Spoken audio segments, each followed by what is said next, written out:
आज मैं फिर से लेके आई हूँ आपके लिए एक और नई मज़ेदार रेसिपी, वो भी जैम की। भाई इससे पहले आपने mango jam, Apple jam, grapes jam या पाइनएप्पल जैम, इस तरह की जैम तो खाए होंगे ना, चाहे घर में बना करके या फिर मार्केट से ला करके।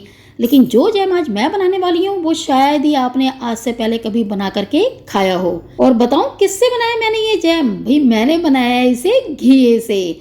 बहुत ही लाजवाब, टेस्टी और एकदम हेल्दी जैम है भाई। और मज़े की बात यह है कि हमने घी के साथ सिर्फ डाले हैं दो ऐसे इंग्रेडिएंट जो कि इसे बनाते हैं बिल्कुल मार्केट स्टाइल।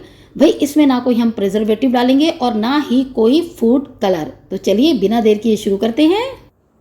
नमस्कार, आप सभी का कांता के चैनल टेस्ट ऑफ इंडियंस में बहुत बहुत स्वागत है। तो भाई आज से पहले फ्रूट्स के जैम तो बहुत बार आप लोगों ने बनाए होंगे, लेकिन शायद ही आपने वेजिटेबल का जैम बनाया हो, यानी जैसे कि मैं बनाने वाली हूँ आज घी से। और सच मानिए खाने में इतना ज़्यादा टेस्टी ना कि आपको ये टक्कर देगा बिल्कुल फ्रूट्स जैम की तरह। और खाने वाले को ये भी पता नहीं चलेगा कि आपने घी से बनाया है। और इनकेस अगर आप पूछेंगे कि आप ही बताइए किस चीज़ का जैम है, तो वो आपको कहेंगे मैंगो जैम, एप्पल जैम या फिर पाइनएप्पल जैम है। क्योंकि भाई इसका टेस्ट जो है इतना ज़्यादा लाजवाब है कि बिल्कुल खाने वाले को पता चलता ही नहीं है। तो भाई देखिए जी, मैंने लिया था यहाँ पर एक घिया, ठीक है। घी की क्वांटिटी आपके ऊपर डिपेंड करता है, आपको जितना चाहिए आप उतना ले सकते हैं। मैं आपको रेशियो आगे बताऊंगी। तो भाई मैंने ऑलरेडी 2 घिये से जैम बना करके रखा हुआ है, इसलिए मैं आपको दिखाने के लिए सिर्फ आधा घिया ले रही हूँ। तो इस घिये को सबसे पहले हम क्या करेंगे, चाकू की हेल्प या पिलर की हेल्प से छील लेंगे, ठीक है ना जी। मैं चाकू से इसलिए छील रही हूँ ताकि इसका एक्स्ट्रा पल्प वेस्ट ना हो। आप चाहे तो पिलर की हेल्प से भी छील सकते हैं। तो बस चीज सबसे पहले हम घी को यहाँ पर अच्छे से छील लेंगे। और यहाँ पर मैंने घी को छीलने के बाद धो लिया है। और अब हम क्या करेंगे, इसे कर लेंगे कद्दूकस। एकदम सिंपल तरीका मैं आपको बता रही हूँ, इससे ज़्यादा सिंपल कोई तरीका हो नहीं सकता। तो बस चीज जैसे हम यहाँ पर कद्दूकस कर लेंगे सारे घी को, तो अब हम इसे नापेंगे। तो मैंने ले लिया यहाँ पर एक बड़ी कटोरी यानी बड़ा बोल, और अब ये अच्छे से भर गया इस कद्दूकस किए हुए घी से। यानी कि हमारे पास जो यहाँ पर कद्दूकस किया हुआ घिया है वो है एक बोल भर करके। तो इसी से ही आगे हम नाप लेंगे बाकी के इंग्रेडिएंट का। जो हमने 2 डालने हैं ना, 2 में से 1 का नाप हम इसी के हिसाब से लेंगे। तो जी अब आ गए हम गैस की तरफ, और गैस भी है ऑन। तो बिना कुछ ऐड किए हम डायरेक्ट कद्दूकस किए हुए इस घी को ऐड कर लेंगे कढ़ाई के अंदर, ठीक है जी। और फ्लेम को रखेंगे यहाँ पर हाई। और अब हम क्या करेंगे, जिस बोल से हमने कद्दूकस किया हुआ घिया लिया है उसी बोल से सेम उतना ही हम लेंगे चीनी। यानी 1 कटोरी कद्दूकस किया हुआ घिया है तो 1 कटोरी हम लेंगे यहाँ पर चीनी। और एक बात मैं आपको राज की बता दूं, जब कभी भी आप कोई भी जैम बनाएंगे, चाहे फ्रूट्स के जैम या वेजिटेबल के जैम ना, तो आप ध्यान रखिएगा जितना रेशियो यहाँ पर आप फ्रूट्स का या वेजिटेबल का लेंगे उतना रेशियो ही यहाँ पर आपको चीनी का लेना है। तो बस जी मीडियम टू हाई फ्लेम में हम क्या कर लेंगे, अच्छे से पका लेंगे इस घी को तब तक जब तक ये सॉफ्ट ना हो जाए। और इसे आप चाहे तो चेक भी कर सकते हैं हाथों से। और अब जैसे ऑलमोस्ट पानी इसका सूख चुका है और मैंने चेक भी कर लिया है, ये हो चुका है कुक, यानी अच्छे से पक चुका है। तो मैंने ले लिया एक मैशर और मैं मैश कर रही हूँ यहाँ पर अब घी को। ऑलमोस्ट मैं मैश कर दूंगी इसे और 25% या 30% छोड़ दूंगी इसके लंबे लंबे रेशे, ताकि जैम में आए तो मजा आता है ना। लेकिन भाई इसमें थोड़ी सी मेहनत, तो आप क्या कीजिएगा, इस वक्त आप गैस को कर लीजिएगा बंद और आधे से ज़्यादा पल्प को लेकर के कर लीजिएगा ग्राइंड। और जैसे ग्राइंड हो जाएगा तो फिर से गैस को ऑन करके एक साथ इन्हें मिक्स करके पका लीजिएगा, ठीक है ना। उससे क्या होगा कि आपको इतनी मेहनत नहीं करनी पड़ेगी कि आप मैशर से मैश करें। भाई मैंने तो इसलिए नहीं किया क्योंकि बार बार कैमरे को ना इधर उधर हिलाना पड़ता है, तो वो ज़्यादा ही मतलब मुश्किल लगता है। उससे बेटर यह है कि मैं मैश कर लूँ। और अब हम क्या करेंगे, इसे और पकाएंगे क्योंकि भाई अभी इसके अंदर है पानी, तो हमें वो अच्छे से सुखाना है ताकि इसकी कंसिस्टेंसी हो जाए बिल्कुल जैम की तरह। लेकिन उससे पहले हम यहाँ पर ऐड करेंगे दूसरा मोस्ट इंपॉर्टेंट इंग्रेडिएंट, ये है नींबू का रस।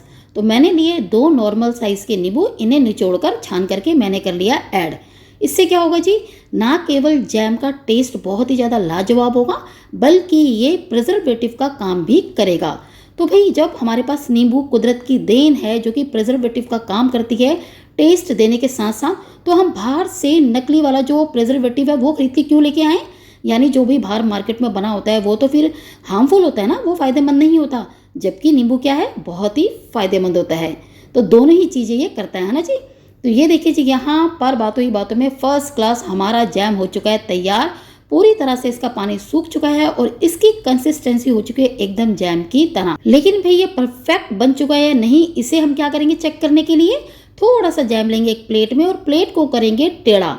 ये देखिए जी पूरी तरह से, अगर ये तेज़ी से नीचे आएगा इसका मतलब इसके अंदर पानी है, हमें इसे और पकाना है। लेकिन जैसे कि मैं देखिए प्लेट को पूरा टेढ़ा कर रही हूँ, लेकिन ये फिर भी नीचे नहीं आ रहा, बहुत धीरे धीरे आ रहा है ना, एकदम स्लो मोशन में। यानी कि फर्स्ट क्लास हमारा जैम हो चुका है तैयार। तो अभी अब हम क्या करेंगे, गैस को कर लेंगे बंद। और ये देखिए जी, सर्व करने से पहले मैं आपको दिखा रही हूँ यहाँ पर जैम की कंसिस्टेंसी। और ट्रांसपेरेंट देखिए कितना ज़्यादा है, जैसे कि एक जैम होना चाहिए, बिल्कुल वही लुक है ना। तो अब हम क्या कर रहे हैं कि यहाँ पर जैम हो चुका है ठंडा और मैं आपको बोल में ही सर्व करके दिखा रही हूँ।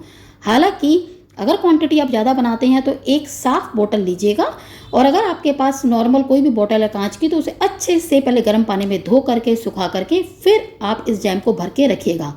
और फिर चाहे तो आप महीना 2 महीने आराम से इस जैम को खा सकते हैं बिना टेंशन के, यानी ये ख़राब नहीं होने वाला। तो ये देखिए जी, लग रहा है ना एकदम मस्त, लग रहा है कि घी का जैम है।